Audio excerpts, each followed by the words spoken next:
Winter down in front. Today is Labor Day. We're out here on our next adventure. Once we get to our destination, I will check in with you guys later. All right, peace out.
Here checking in. How's it going? So my daughter Winter and Dow are here.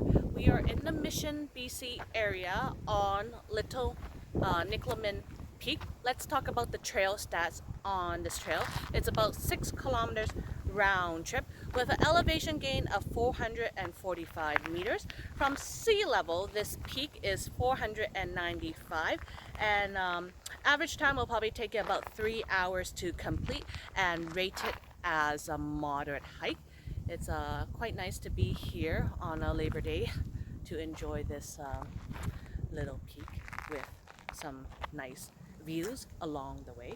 You could also incorporate with the Ravens Bluffs trail, and there's also other trail systems in this area, and you can make your hike a little bit longer as well. Anyways, I hope you guys like my YouTube adventures, and if you guys do, please hit the like and subscribe button and stay tuned for my next one. All right, peace out.